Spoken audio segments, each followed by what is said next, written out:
Vince Gill is one of country music's most celebrated figures, known for his unmistakable voice, immense talent, and the ability to connect with listeners on a deeply emotional level. With 22 Grammy Awards, countless chart-topping hits, and a lasting impact on the Nashville music scene, Vince has solidified his place in country music history. However, behind his polished exterior and warm presence, there are profound personal struggles and losses that shaped his music and his character. From the tragic death of his older brother to painful personal hardships, Vince's journey is one filled with loss, resilience, and music that reflects the most difficult moments of his life. Now, at 68, Vince continues to face his own health challenges while carrying the weight of his past, including the enduring impact of those early losses.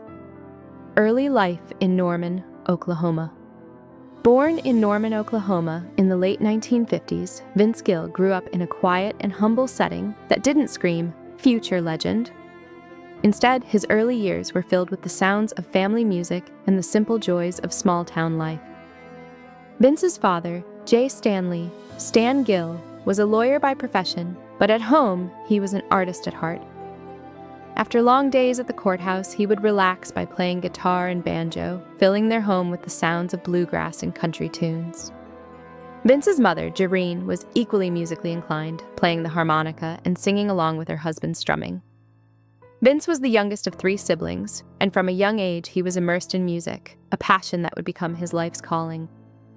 The musical influence of family music wasn't just a pastime for the Gill family, it was a way of life. As Vince grew older, he began to experiment with different instruments, playing the dobro, fiddle, mandolin, and bass. Each instrument provided him with a new avenue to express his creativity and passion for music. His first musical teacher outside of his family, Julian Atkins, recognized Vince's raw talent and began to mentor him, imparting valuable lessons not just in technique, but in discipline. Atkins taught Vince to respect every note and to treat music with the seriousness it deserved.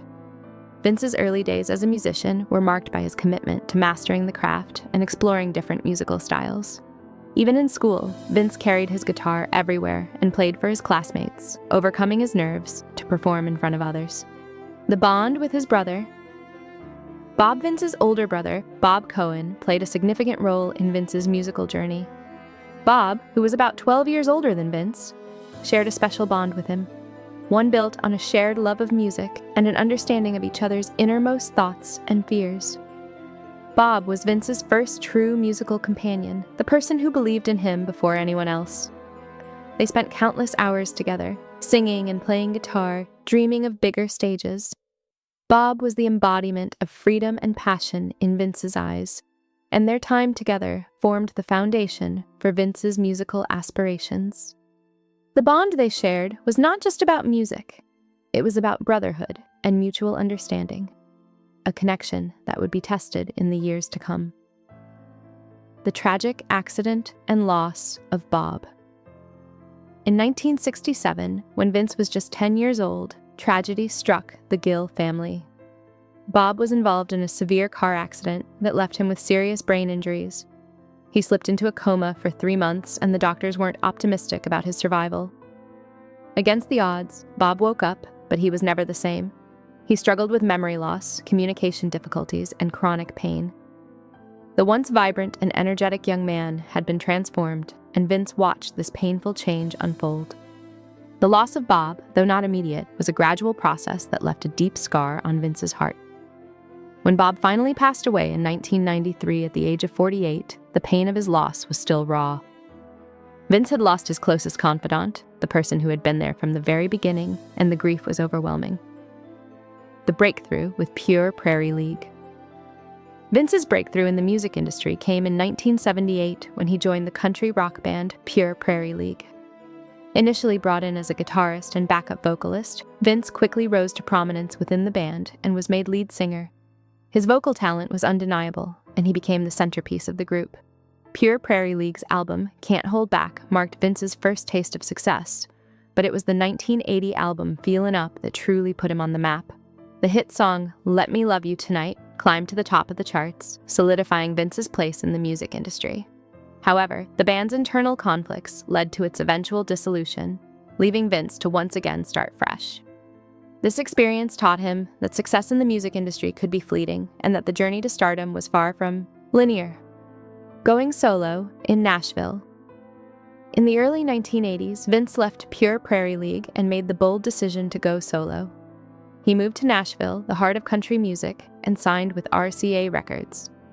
His debut album, The Things That Matter, was released in 1984, but it didn't make much of an impact.